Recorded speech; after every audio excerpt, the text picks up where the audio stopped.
Welcome to Sara Gonzales Unfiltered. I am, of course, Sara Gonzales. It would be weird if I was hosting a show and my name was different because my name is in the title. You can also find me as Vice President of Texas Family Project, which you can find at texasfamilyproject.com. We are protecting kids in the state of Texas, along with AmericanBeautyBySara.com, which you can find some awesome makeup. I am wearing huge lips today, and you can also find this sick sequin jacket. It says DJT on the front, and it says "Trump Make America Great Again" on the back. I would do that. Yeah, like that's good enough. AmericanBeautyBySara.com. So I have some news for those of you who watch the show frequently. You've been with us for a while, like longer than 5 minutes. You will recall that we have been demonetized for 2 years. It was our 2-year anniversary. Actually, it's May now. So 2 years ago in April, we were demonetized by YouTube. Steven, I just got word, literally right before I entered the studio, that we've been remonetized, baby. No way. Woo! Yep. We're back in the game. I would have bet all of our money that there's no way you would have been monetized. I didn't do that. That would have been bad. Yep. So we are back in the game. Now, I don't know how long it's going to last, Steven, because I'm not going to stop saying controversial things that happen to be true. So I don't know how long it's going to take for them to ding me on something else, but thank you. All right. Okay. I'll take it. Thank you. Yes. Thank you. So listen, I want to thank the YouTube overlords for finally deciding to give me my monetization back. But now is the time, now more than ever, for you guys to subscribe to Sara Gonzales Unfiltered on YouTube. Make sure to hit the like button and comment on the native video. You can comment in the live chat. I know you guys are all in the live chat like, pop, pop, pop, pop, pop, pop, pop. I know. But make sure that you comment on the video as well. It will help us in the algorithm, which is stacked against us still, but slightly less stacked against us now that we are remonetized. Thank you, YouTube overlords. So you weren't expecting that, were you, Steven? Oh no, that is not what I was. I told him before we started taping, I was like, I've got news. He's like, what? And I was like, I'll tell you on air. I'm not telling you until we get on air. So as soon as you said that, I was like, she applied for the YouTube monetization and she's not going to get it. Yeah, no, we got it. We got it. Amazing. It might be short-lived, but we appreciate. I saw your rundown today. It might be short-lived. We appreciate every last day. Why is it so damn hot in here? It's so... The AC is not working, so... Why do I work in a building where the AC is not working? I don't know. You can kick it upstairs to the person who owns the building. It's so hot. Who's not here this week, so... I never wear jackets. The day I wear a jacket... Okay, we're going to try to get through this. So I just read breaking news today. National Security Advisor Michael Waltz and his deputy are out. They are out as the National Security Council, both, of course, the advisor and his right-hand man. And so it's interesting because it kind of mirrors his first term with General Flynn in 2017. And so this is Mike Waltz and Alex Wong. And what's interesting to me, and I can't make sense of it. I wish that I could. I've talked to several people and I'm like, make this make sense. And they're like, I can't. Is that President Trump then made Mike Waltz, who was, of course, behind all of this was the Signalgate scandal. Okay. It was like he accidentally added some journalist from The Atlantic who then reported on, all of this, like, oh my God, this is a national security breach. And we never really got answers as to how that happened. But now he is President Trump's nominee for ambassador to the UN, to the United Nations. So I don't know. The Daily Mail said, unlike the national security job, which Waltz held as of Thursday morning while giving a TV appearance, the UN post requires Senate confirmation. So That is strange because you would think, what am I missing, Stephen? You would think that Mike Waltz, because of this whole Signal controversy, because he added the journalist, he already has that against him. You would think that it would be harder to get him through a confirmation at this point. So I can't make any sense of this. No, I have no idea. I don't. Who could make sense of it? Well, I'm glad it's not just me. So, okay, good. So, I mean, obviously, my thought process with President Trump is that he wants to pull us out of the UN because he is one of the only presidents that we have seen that has very openly been like, the UN is BS. All of these, globalist associations where the United States pays all of this money, the United States is forced to, carry the load for everyone else, is totally bogus. We don't get anything from it, and we shouldn't be doing it anymore. So you would think that maybe Mike Waltz will be aligned on that. But President Trump announced it on Truth Social. I am pleased to announce that I will be nominating Mike Waltz to be the next United States ambassador to the United Nations. From his time in uniform on the battlefield, in Congress, and as my national security advisor, Mike Waltz has worked hard to put our nation's interests first. I know he will do the same in his new role. In the interim, Secretary of State Marco Rubio will serve as national security advisor while continuing his strong leadership at the State Department. So he's going to do both, I guess. And then, of course, he says we will make America and the world safe again. And it's like, I love that he always is like, thank you for your attention to this matter. Like, we just read your social media post. I just love President Trump. He has to use more exclamation points than any person in the history of the world. It's so good. But everything he says is really important, Stephen. Have you considered that? I'm not blaming it. I'm just saying, it's like, hey, Elon's doing his part to repopulate the earth. Maybe Trump's just keeping up with our quota to use exclamation points. He just wants to make sure that everything is exciting during the golden age. That's what he's trying to do. Makes sense. So you have Marco Rubio is now wearing both of these hats in the interim. So we'll see what happens. But let's hone in on Marco Rubio for a second, because yesterday they had this cabinet meeting and all of the cabinet members had their time. They had their time to just take the floor and give an update or, whatever they wanted to do with their allotted time. And so Marco Rubio, within his time where he talked about the state of his department, he talked about what they have uncovered that the Biden State Department had done. Now, I don't want to say that this should surprise anyone because we already knew that this type of thing was being done, but it is just, it's like very edifying to have these new cabinet members come in and discuss just how deep the rot got, discuss all of the things that they're uncovering that the previous administration didn't shred. Let's be honest. I mean, they had 2 months to shred whatever they wanted. So this is just whatever they didn't get to hiding. And Marco Rubio says that the Biden State Department kept secret disinformation dossiers on Americans, which, they had their enemy dossiers. So these were, in their opinion, enemies to the state.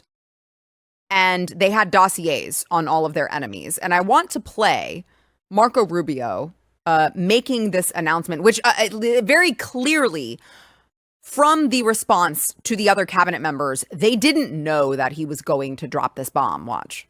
Something else we got out of the business of, wasn't widely reported, or maybe it was. We had an office in the Department of State whose job it was to censor Americans. And by the way, I'm not going to say who it is. I'll leave it up to them. There's at least one person at this table today who had a dossier in that building of social media posts to identify them as purveyors of disinformation. We have these dossiers. We are going to be turning those over to these individuals. Me or Elon? We can follow up with the media story. Well, we are going to turn over these dossiers to the individuals, Right. and they'll decide whether they want to disclose it or not. But just think about the Department of State of the United States had set up an office to monitor the social media posts and commentary of American citizens to identify them as vectors of disinformation, when we know that the best way to combat disinformation is freedom of speech and transparency. And so that's what we're going to be in the business of doing. We're not going to have an office that does that. So, Stephen, so that was obviously JD Vance who said, it's either me or Elon. It's one of us. I actually disagree. I think it was someone else sitting at that table. Okay, who do you think it was? RFK. I could see that for sure. I mean, I could see lots of them, but I could definitely see that one. I think it was RFK. I think it was all of RFK's work during COVID. I think that he definitely would have been the Biden regime's one of their number one targets of disinformation would have been coming from, of course, in their characterization, not mine, anti-vaxxer quack. Robert F. Kennedy Jr. What is he telling people during COVID? And I just, he's, as Marco Rubio said, they are going to give that information to that person, and that person can then decide to reveal whether or not it was them. But that's my bet. I don't think it was JD Vance. I don't think it was Elon Musk. I think it was Robert F. Kennedy Jr. Take that to the bank. So you look at just how bad it got. I feel like we have to just take a step back, okay? Because we are living in the... I do have these jackets in gold, by the way, and they say the golden era. Because we are living in the golden age of President Trump. And we're living it up. We're like so glad to finally be in the light again after so much darkness.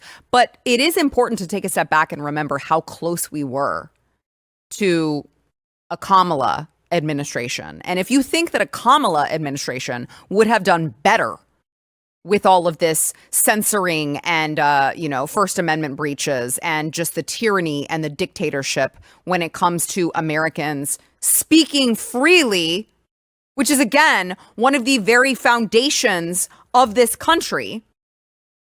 Like we were this freaking close to losing it all.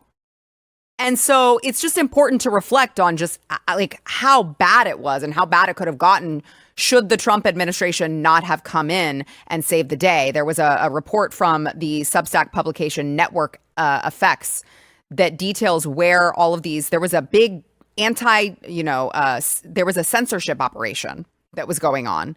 And this revealed where all of these censorship dollars went. And so the United States spent far more than any other country on misinformation and disinformation, media policing. Then, look, they beat out Kazakhstan, Georgia, the country, Venezuela, and Iran. That's how much the United States spent more money than any other country on policing people's First Amendment rights. Iran, we're doing worse than Iran. They barely did it, though. They were a close second. They were a very close second. And honestly, Iran probably sees this and they're like, shit, we lost. That's how bad it was. That's how bad it was. So you see how bad it really was. And you think about how bad it would have gotten. I mean, under Joe Biden, America joined the ranks of the most censored nations. The Committee to Protect Journalists failed to include the United States among the most censored nations, but basically said, under Article 19 of the Universal Declaration of Human Rights, everyone has the right to seek and receive news and express opinions. Well, did we have that right during the Biden regime, Stephen? No. Is there someone that you know? I'm not naming any names. Do you know someone who sat on their set and read the results of a study of the COVID-19 shot? God, I'm not trying to get demonetized again. I'm just mad. Okay. Sat here and read the results of the COVID-19 shot on pregnant women. Literally sat here and read the results of a study, an actual study, and got the whole damn network demonetized for a month. Yeah, I don't know who that was, but whoever they are, they are speaking truth. I like them. Oh, wait, it was me. Mm-hmm. So it's just important to remember and recognize there is a lot of rot to still be uncovered. There is a lot of rot to still be uncovered, but we have to do something about this because the Biden administration, in conjunction with big tech platforms, who I blame, but also they were heavily pressured by a presidential administration, which really means something. Okay. So the Biden administration with big tech violated our human rights by censoring lawful public opinion and attacked our process by, of course, then taking all of that censorship and rigging the election because they did it at a time where Americans needed information. So thank God that we now have President Trump, who has put people like Marco Rubio in the place that he has to explain how bad it got. Thank God that we have people like Tulsi Gabbard, who is now, we're going to talk about this later in the show, who is now shining a light on, you know what, we think that we have pinpointed the exact experiment that led to COVID. We need all the details. We need all the documents. We need all the details. We need all of the emails. We need justice for what happened and how deep the rot went when the Biden administration was in power. And by the way, I know there are a lot of people who are like, oh, well, Joe Biden, he's so old and silly and he doesn't really know what's going on. So we should just give him a pass. Nope. No pass from me. Nope. You are the president. You are the figurehead. You should take the blame. The blame should fall at the feet of Joe Biden and every single person around him who decided to do this. Period. All right. Once again, make sure that you are subscribed to our all-new remonetized YouTube channel, Sara Gonzales Unfiltered. Share the show with a friend or with all of your friends on social media. We will be right back with my good friend, journalist Breanna Morello. You're not going to want to miss this. She has got a very explosive, take your blood pressure medication for this one, okay? And I want to remind you guys before we go to break to subscribe to BlazeTV. I know you're subscribed to my YouTube channel because if you're not, I'm going to find you. I'm going to hunt you down. I'm going to find you. And I'm not going to do the other thing that Liam Neeson says because we really appreciate the monetization. But you can subscribe to blazetv.com/Sara. You'll get $20 off with promo code Sara. We've got a ton of content for you guys to watch. And listen, it's a good time. We're living in Trump's golden age. And you want to hear from conservative figureheads telling the truth rather than CNN. You can do that at blazetv.com/Sara. Use promo code Sara for some savings.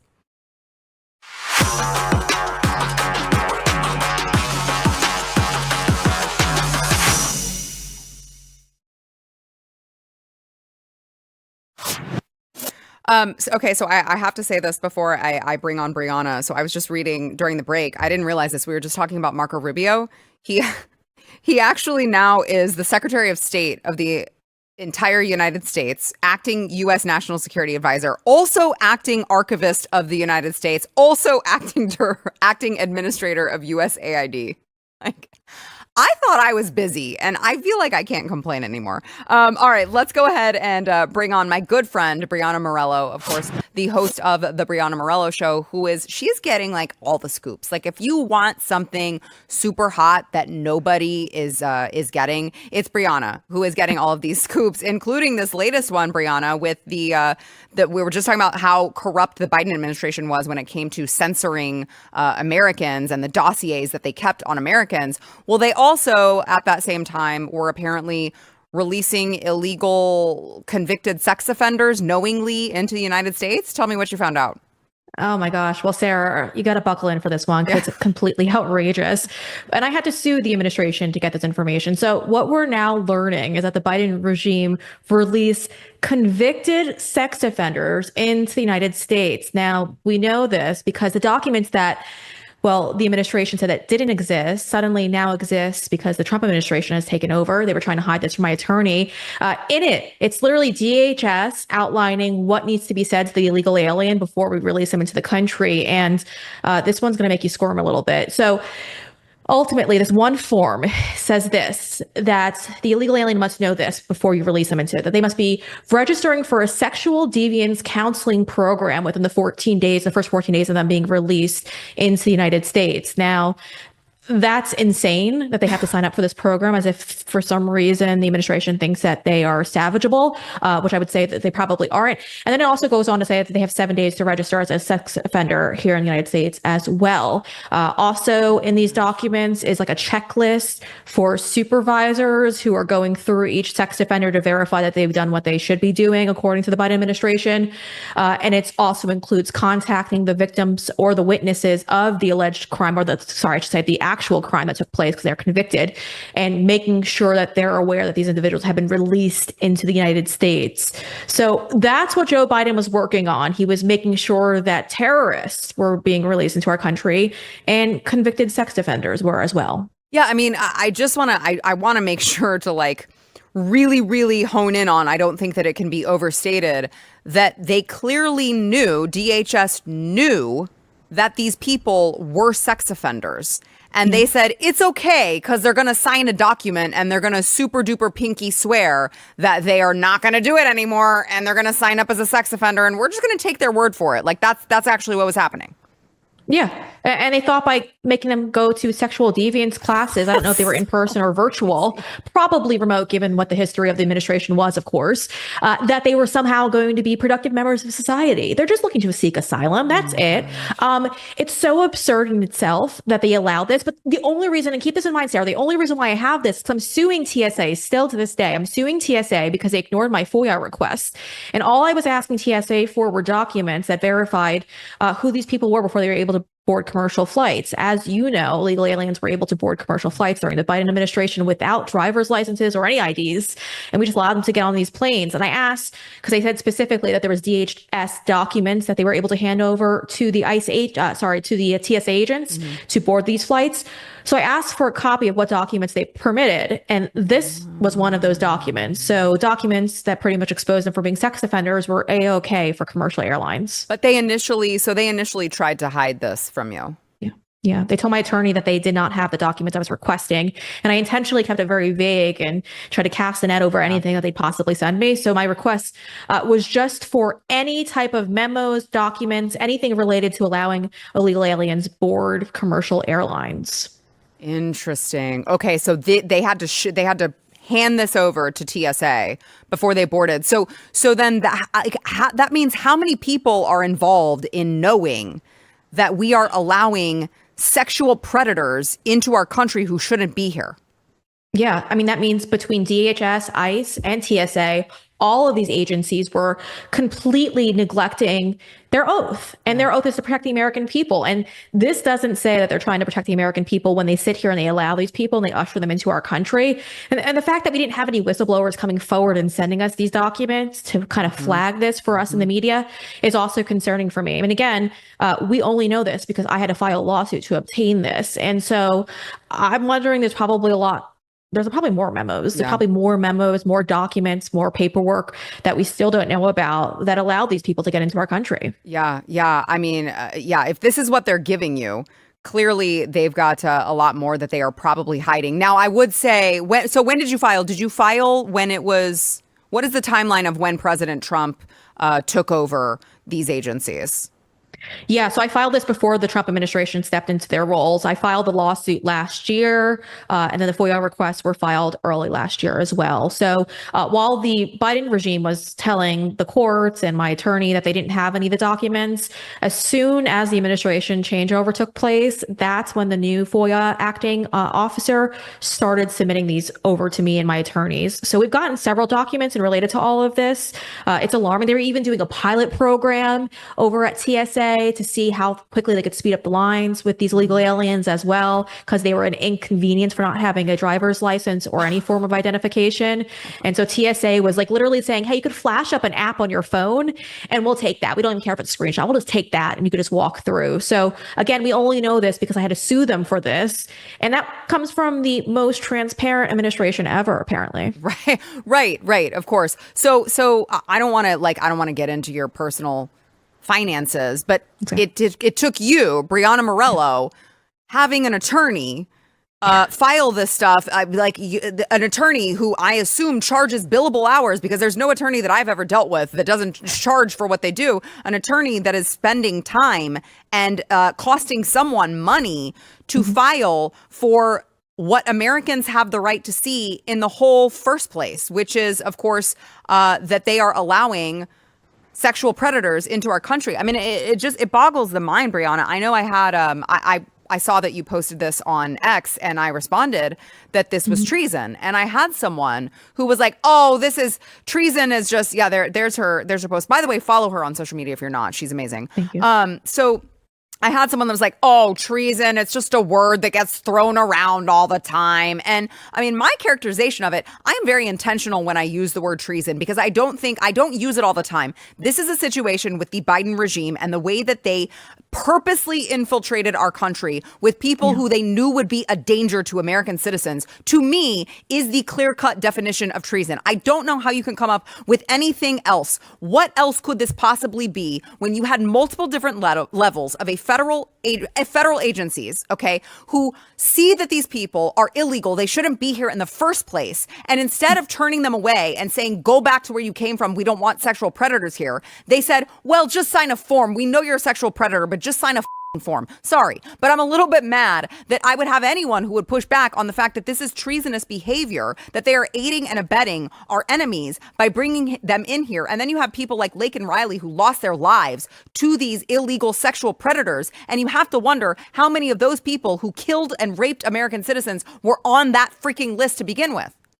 Yeah. Well, that's the infuriating part of all of this, Sarah. And we heard again yesterday from the DNI Tulsi Gabbard ultimately coming out and saying that the Biden regime allowed terrorists to come into our country. I mean, we know that hundreds of terrorists with ties to ISIS were released into this country by DHS. So when you're talking about treason here, that's not downplaying or that's not overplaying. I think it's actually downplaying it. I don't even know what other term I'd use, but these people completely abandoned the United States, our people, our country. And it's enraging to continue to hear this happen and people get, oh, treason, come on, they're overplaying the word. No, you're not overplaying the word. These people put hundreds, thousands, I mean, we don't even know, probably thousands at this point of known terrorists, gang members, Islamic terrorists. We're now looking at sex offenders.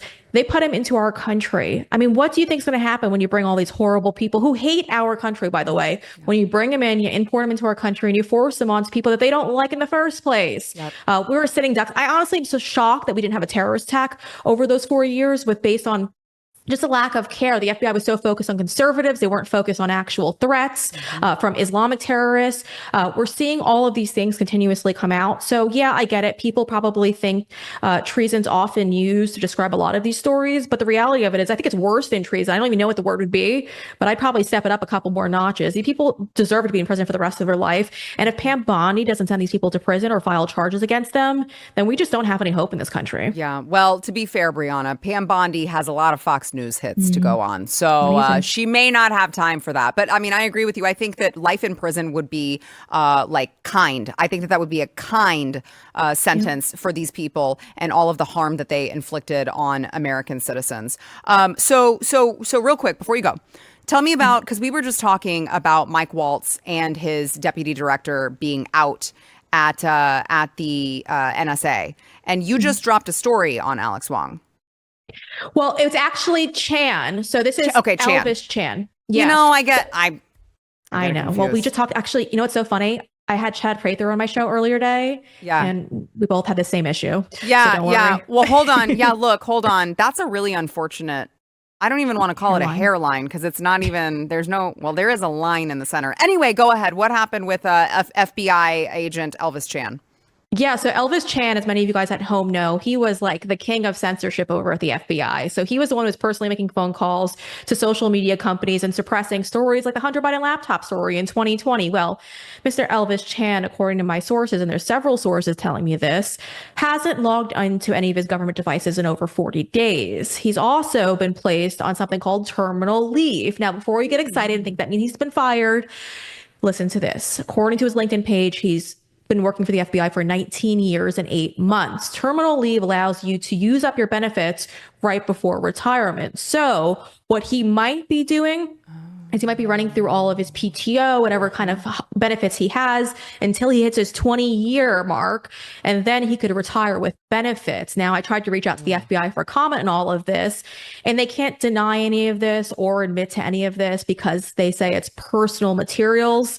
So it's just like those FBI agents who were apparently demoted, who took a knee during the George Floyd protests. They can't confirm that either, but the Washington Post, CNN have all confirmed it. So yeah, it's pretty interesting because Chan, first off, by the way, if you go to his LinkedIn page, he wants you to know that he uses he, him pronouns, but also on his LinkedIn page, he still claims he works for the FBI. So very interesting what's going on right now. This isn't a punishment, it feels like. He's going to get his retirement benefits if this plays out. Yeah, that is. It's a great reminder that there is still a lot of rot and there are still a lot of deep staters that we need removed from all of these federal agencies if President Trump is going to enact his full agenda. Breanna Morello, I appreciate you so much. Make sure that you guys are following her. She is, like I said, not only is she my dear friend, she is like she's just getting all the scoops. She's amazing. That's what we do. Yeah, that's what we do. That's what you do, my friend, and you do it well. So, host of the Breanna Morello Show, Breanna Morello, thank you. Thank you, Sara. All right, I'll see you soon. So, guys, I just I want to tell you guys, if you haven't seen, we just welcomed Nicole Shanahan to our Blaze TV network, and you can find her on Blaze TV now. So make sure that you check her out. It's Back to the People podcast on Blaze TV. Go check her out. She's Maha Aligned, so we like her. Okay, go check her out over on Blaze TV.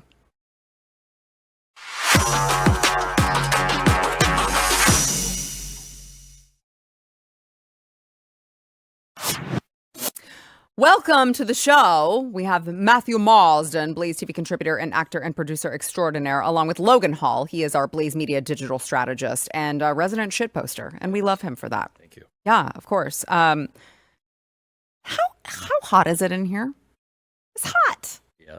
It's hot. It's really hot. It's really crazy. Hot. I picked the wrong day to wear a jacket, but you can get it at AmericanBeautyBySara.com. Very sparkly. Yeah, it is. We Thank like you. It is. Well, I have like pictures on the website, and I was like, the pictures don't do it justice. Like, this is a nice freaking jacket, but it's not. I mean, it's warm. I picked the wrong day. Probably don't want to wear it during the summer. Yeah, no, this is not a summer. Well, Stephen, they can wear it during the summer indoors, so they can't buy it now. Okay.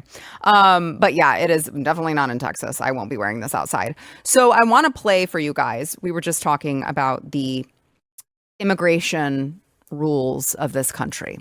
And when we talk about the issue of immigration, you have the epically retarded Congresswoman, Jasmine Crockett, who previously, remember, I just want to, let's do a refresher. It was not that long ago that she was like, what's the problem? Entering in the United States illegally isn't like a real crime. It's not like a crime. So let's just have a little refresher there. Watch. It is not a criminal violation to enter the country illegally. It's not a criminal. It's a crime. It's not a crime, which is why they're so frustrated, because they really want our local law enforcement to go out and round up people when they could be looking out for the murderers and the sexual abusers as well as the robbers. They want them to go and round people up on civil accusations. Okay. So that was a shot. All right. So now here was Jasmine Crockett yesterday. Just the lack of self-awareness is pretty incredible with these people. But again, they don't have two brain cells to rub together. So I get it. Here is Jasmine Crockett on these deportations. Watch. As far as I'm concerned, you randomly kidnapping folk and you throwing them out of the country against their civil rights, against their constitutional rights. And frankly, how would they feel if some other country decided that they were going to just start throwing people randomly in our country? Like that is absolutely insane. So yes, all I got to say is y'all need to get these fools out of here. My head hurts. How would it feel if other countries sent people to our country? How would it feel if we sent our people to other Well, we don't have to wonder. It feels pretty terrible. That's what's happened over the past 5 years, dramatically. Exactly. They've invaded our country over the past 5 years. She's like, okay, big hypothetical here. Yeah. What would you do if a bunch of other countries emptied their prisons and then sent their prisoners to our country? How would that make you feel? It's like ding, ding, ding, ding, ding. That's what's been happening, honey. She is so colossally stupid. It's really difficult to quantify how stupid that woman is. And the act as well. The act just... Yeah, and that's where it's like, how much is the stupidity and how... I mean, I do think she is pretty dumb, but it's the black scent, I think that is like the act. You know, and I'll go... Does that make you uncomfortable for me to say? No. Okay. I don't care. They call me a racist Nazi anyway, even though that I've got a mixed race kid. It doesn't bother me. Yeah. But I said this yesterday on Twitter, and it kind of, or the X. Texas needs to wake the hell up. So bad. Why do you keep looking up there? What's up there? There's a light that's like flickering, and I was trying to. I need. So I was doing something. Behind the scenes to our crew that you weren't supposed to just ask me what I was looking at. I was trying to show him what light it is. Because I'm giving you the attention, and I'm getting this. I was trying to. Squirrel. No, so anyway, as I was saying before I was rudely interrupted by you, Sparkle. I didn't interrupt you. You interrupted yourself. I did interrupt myself. I interrupted myself. So, Texas, I got into this yesterday on X, the artist formerly known, the platform formerly known as Twitter. I keep going on about the fact that Texans have let these stupid people. She is a congresswoman because of Texans, not because of the influx of people coming from out of state, right?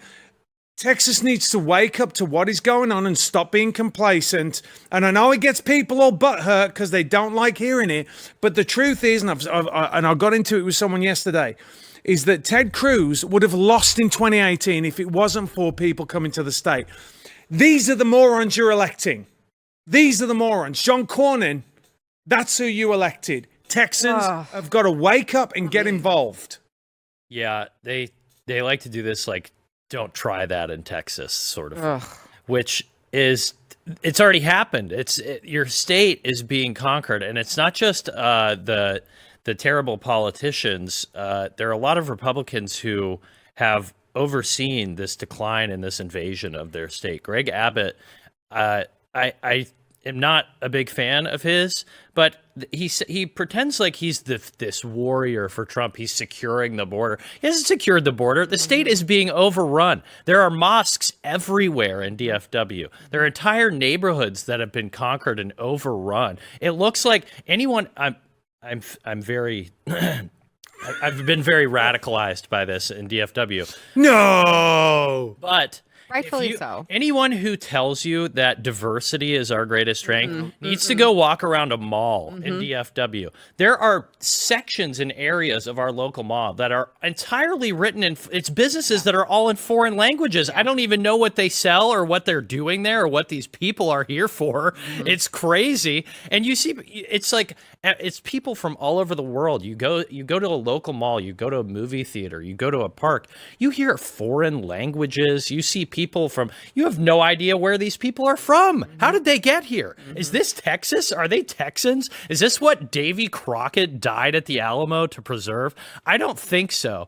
The Republicans in this state have just woefully failed. Their entire culture is being destroyed and overrun by this immigration problem. And I hate to say it, but, you know, the GOP is like, you know, the Democrats are like, oh, okay, well, we'll just like let all these people in illegally and destroy you that way. The Republicans are like, oh, no, we can do it as long as we do it legally. Yeah, we'll do it the legal way, all right? Calm down. It's crazy. You're destroying your state. For what? Yeah. For GDP growth? It's completely insane, this stuff.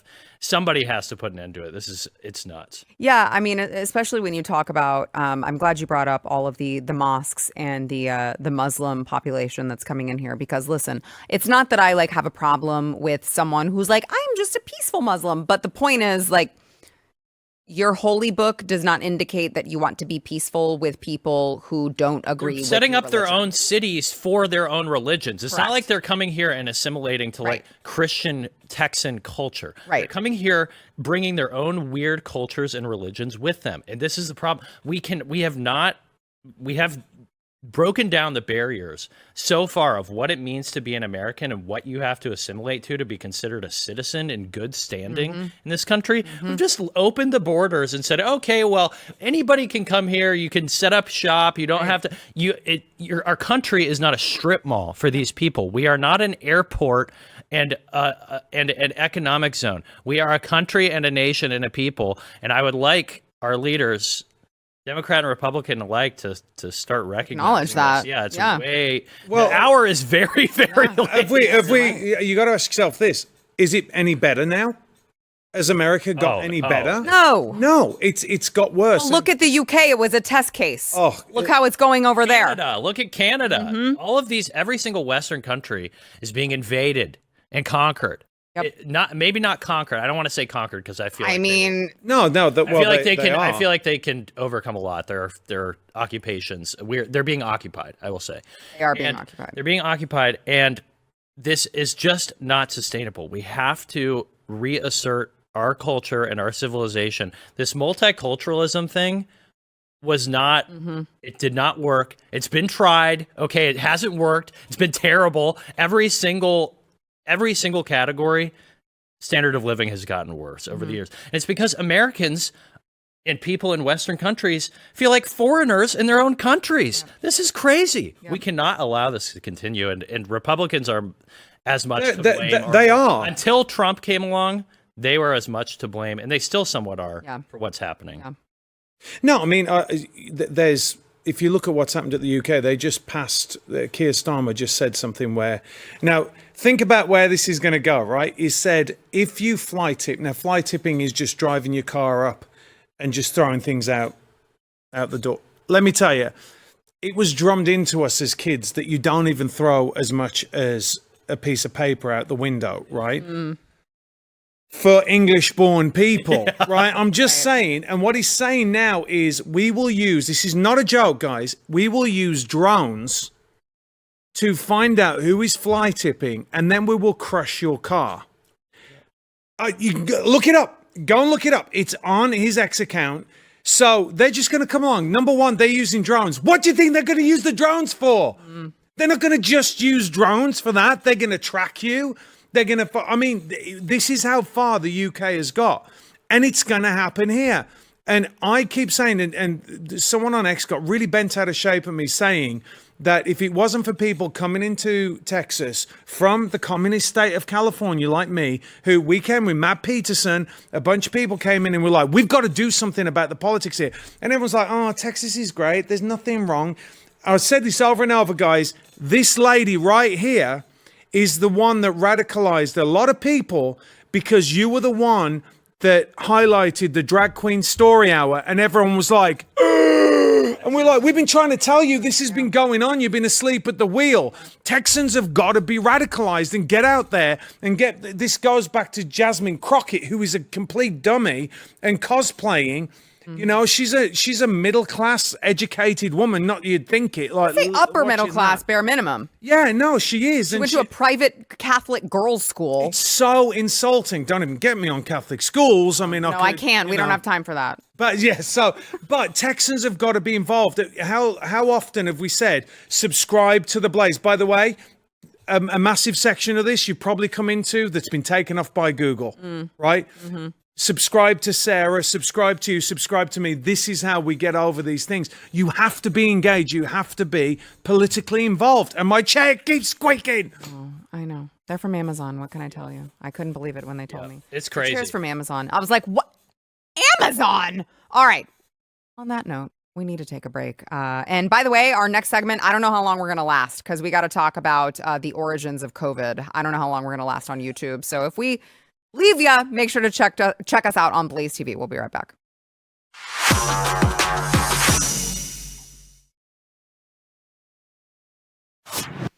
All right, I want to play Tulsi Gabbard, of course, the DNI, Tulsi Gabbard, who talked to Megyn Kelly about uncovering what was really going on with gain-of-function research and, the whole experiment that unleashed COVID on not just America, but the entire world. And here is what she said. Watch.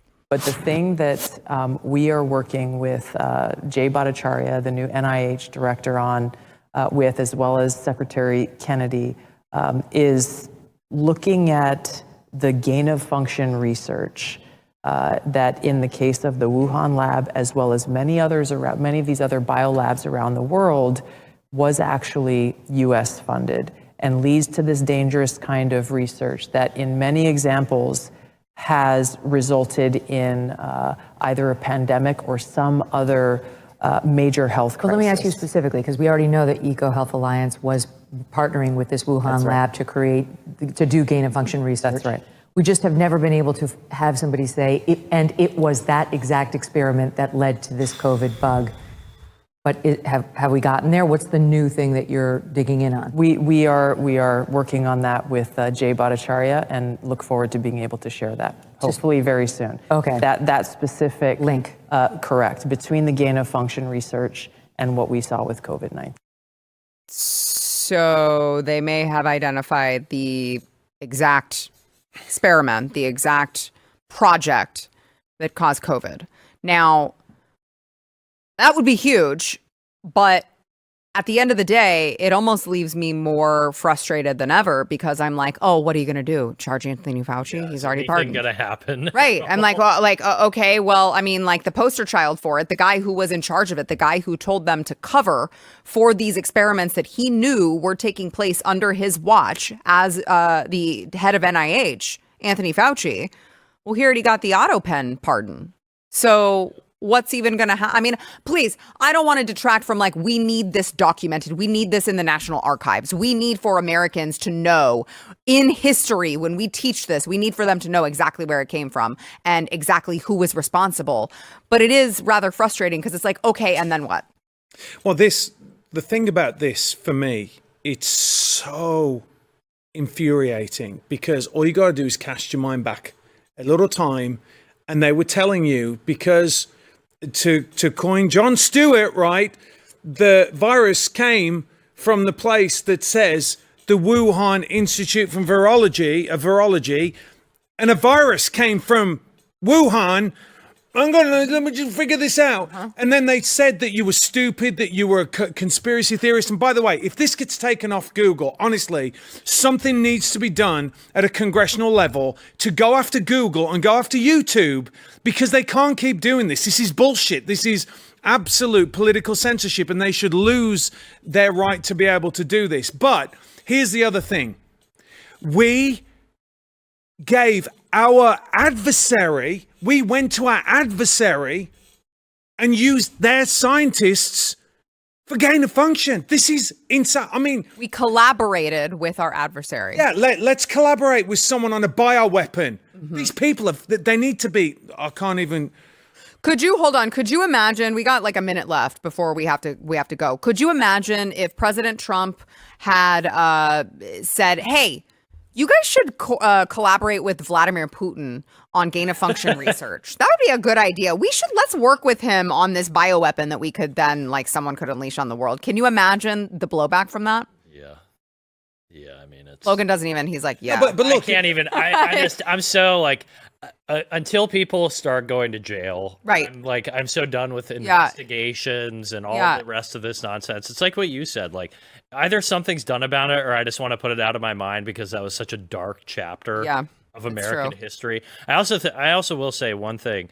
I think maybe the best thing to come out of that is how much the young generation saw what was happening and it woke them up to say like, okay, we have to vote for Trump. 10 seconds, Matt. RFK said this from the very beginning. He knew they need to go to jail or worse.